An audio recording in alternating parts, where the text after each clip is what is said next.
Ahuri biacara thoko-ini na aria maumaga icigo ngurani maugite mari na guoya wa uhaguku wa ugitiri kurumirira nduma nene iria ikoragwo kuo.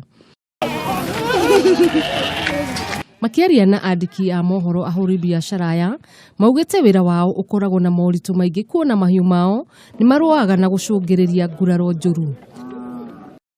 Na hii ng'ombe haitoki eti hapa, inatoka hata bonda ya Tanzania, Kenya na Tanzania, inafika hapa. Wenye kuja na mang'ombe unakuta mtu ana torch, kwa zingine sisi ndio kwa sababu sisi ni wenyeji wa hapa. Nake muhuri biacara umwe agitariria neugite uhaguku wa ugitiri ni kimwe gia kire gicungagiria uici wa mahiu mao na kuria minister wa mahinya gutigirira ni mekirirwo matawa. Oho mwendia umwe wa irio ni uritie mateithiririo kuona ni macemanagia na moritu maingi wira-ini wao.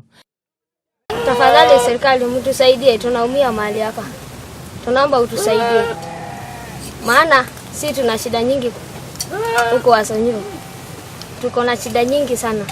Maana tunafanya kazi ya mikono na ndio watoto wetu waweze kusoma ama kufanya kazi nyingine. Mwena-ini wake David Sankok uria ni muhuri biacara thoko-ini yo neugite matawa mau ni mekumateithiriria kuruta wira mathaa 24.